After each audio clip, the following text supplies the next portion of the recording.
Hey guys, good morning. I hope everybody's having a wonderful morning. I am on my way to an appointment that I have to go to, then I'm going to start working all day. But basically, the video today is going to be something encouraging. But to everybody new here, welcome. And if anybody's been wondering, I've been getting countless text messages. And let me just say, I honestly am so grateful for so many of you on how much you guys care. Literally, you guys are truly, I say this all the time, the true MVPs.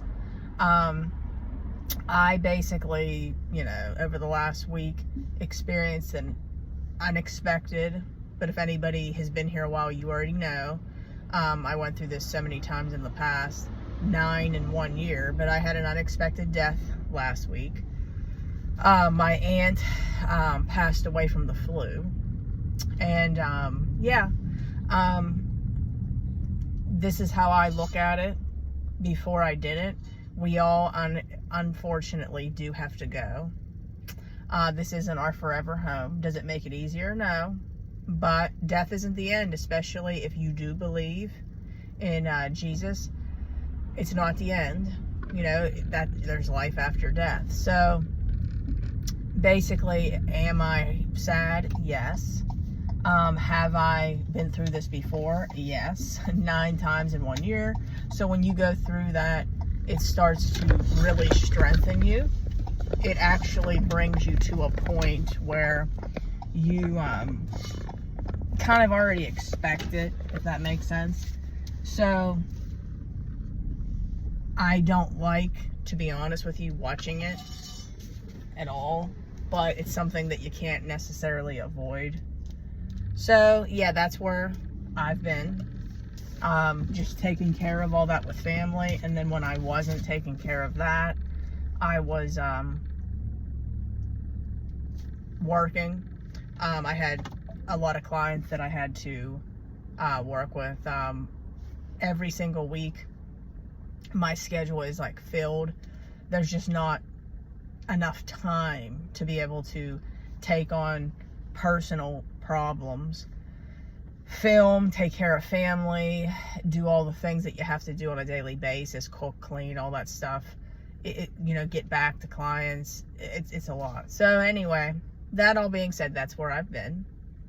So anyway, the video today is going to be when you stop chasing the prodigal. So a lot of people, we've already discussed before in the past, like how they use manipulative tactics to get you to start chasing them. They need the validation, all the things. Well, when you stop chasing the prodigal, they are going to instantly be butthurt, okay? Because the reaction and the behavior that they expected and wanted from you is no longer taking place. So it's going to be a fracture to their egos. This is going to be something where if you know to do this at the right time, and that's where a lot of my clients that I'm working with that were still in the homes with their spouses and stuff like that, and they got in touch with me at the right time and started working with me at the right time. We did things so perfectly, as perfect as you could do, to where it really, I'm happy with the results, because a lot of them had no idea that it was coming. See, a lot of people learn this information when they're already in it and they've already made the mistakes and they're in it for so long. The people that had the opportunity to do it sooner, like the clients that I had, it was unbelievable, the results that were given, because it was something like the carpet was ripped out from underneath of them, because what they thought and proposed to take place didn't take place.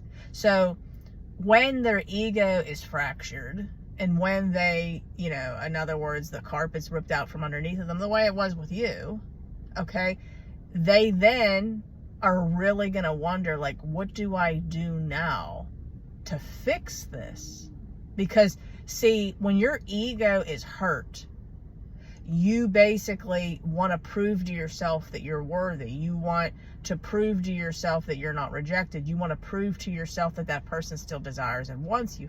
This is why we can't confuse somebody wanting us back for just wanting to prove to their ego that they're worth something. See, a lot of people don't understand that, and that's going to be a whole other video, that some people hoover you and want you back and pursue you to get you back just to convince their egos and themselves that they could have you back. This is why we have to really know this stuff so we don't fall for the behavior. Like, in other words, if you want to go back with your spouse, and we're supposed to get back with our spouses, like what we're proposing with all of this, you have to make sure that you do it the right way so that person knows not to cross you again. See, what happens often, and I see this because I work with so many people on a daily basis, is the person will come back and then repeat the same thing over again. Because this is how you have to look at it. If it was you, if you did A, B, and C to somebody, and then that person took you back like that, that person doesn't value theirself.